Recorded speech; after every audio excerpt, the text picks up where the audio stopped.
பிதா, குரு, தெய்வங்கள் திருவடிகளை போற்றி. ஸ்ரீ காஞ்சி மகா பெரிவா திருவடிகளை போற்றி.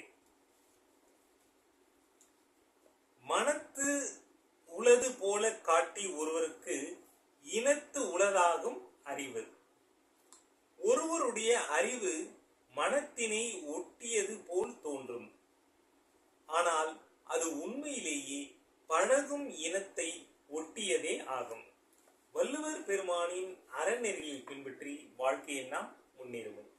ஸ்ரீ காஞ்சி மகா பெரிவா அருளிய தெய்வத்தின் குரல். துக்கத்தின் சுமையை குறைப்பதற்கு வழி என்ன?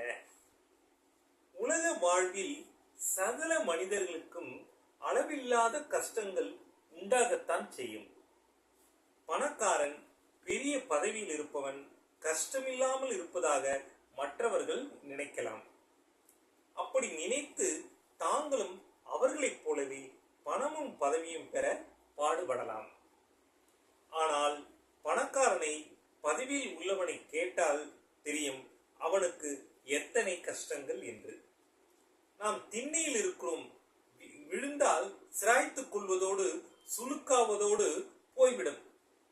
ஆனால் பணக்காரனும் பதவிக்காரனும் மாடி மேல் இருக்கிறான். எனவே அவன் விழுந்தால் எலும்பெல்லாம் முறிந்து போகும், பிராண ஆபத்து ஏற்படும். ஒருவனுக்கு பணமும் பதவியும் உள்ள போதே அதனால் உண்டாகிற சிறிது சுகத்தோடு தன் பணம் பதவி போகக்கூடாது என்ற கவலை சுகத்தினை விட அதிகமாக இருக்கிறது. இதனால் தான் உலகத்தில் எவனுமே தான் சந்தோஷமாக இருப்பதாக சொல்ல காணவில்லை. ஒவ்வொருவனும் தானே மகா புத்திசாலி, தானே மிகவும் யோகியன், தானே ரொம்ப அழகு என்று நினைத்துக் கொண்டிருப்பது போல் அதிக துக்கம் உள்ளவனும் தானே என்று நினைத்துக் கொண்டிருக்கின்றான். துக்கம் நமது உடன் பிறப்பு.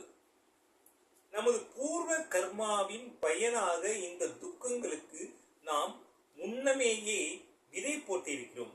இதிலிருந்து தப்புவதற்கு வழி இல்லை. ஆனால் கர்மத்தினால் ஏற்படும் கஷ்டங்களை பொறுத்து கொண்டு சாந்தமாக இருக்க வழிகள் உள்ளன. புதியதாக கர்ம மூட்டையை பெருக்கிக் கொண்டு எதிர்காலத்தில் கஷ்டங்களை அதிகமாக்கி கொள்ளாமல் இருக்க வழிகளும் உண்டு. முதலில் சொன்ன ஞானம்தான் அதன் வழி. சித்த பிரமை பிடித்து ஜடமாகிவிட்டால் கஷ்டம் தெரிவதில்லை. பைத்தியத்தின் கஷ்டம் வேறொன்றி நிற்பதில்லை. ஆனால் சித்த பிரமையில் நித்திய ஆனந்தமும் இல்லை, தூக்கத்தில் துக்கம் இல்லை. ஆனால் தூக்கத்தில் சுகமாக இருக்கிறோம் என்கிற அறிவும் இல்லை. ஞானிதான் எப்பொழுதும் விழிப்பிலேயே இருந்து கொண்டும் ஆனந்தமயமாக இருக்கின்றான். அவனது தேகத்தில் சிரமங்கள் இல்லாமல் இருப்பதில்லை. ஆனால் அவனுடைய மனதில் கிலேசமே இருக்காது, ஆசைகளே இருக்காது, சஞ்சலங்களே இருக்காது. வெளியில் இருக்கிற சிரமம் அவன் உள்ளே பாதிப்பதே இல்லை.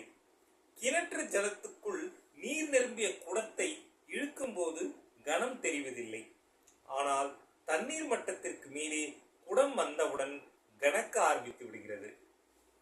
எளிதில் புரட்ட முடியாத பெரிய மரங்களை வெள்ளத்திற்கு அடியாகத்தான் புரட்டி இழுப்பது வழக்கம். அதே மாதிரி நம் துக்கங்களை எல்லாம் ஞானம் என்கிற தண்ணீரில் அமுக்கி விட வேண்டும். அப்போதும் துக்கஹேதுவான விஷயங்கள் இருக்கத்தான் செய்யும். ஆனால் ஜலத்துக்குள் இழுக்கிற குடம் மாதிரி அப்பொழுது துக்கம் பரம லேசாகிவிடும். இதன் அடுத்த பகுதி நாளை. ஜெய் ஹிந்த்.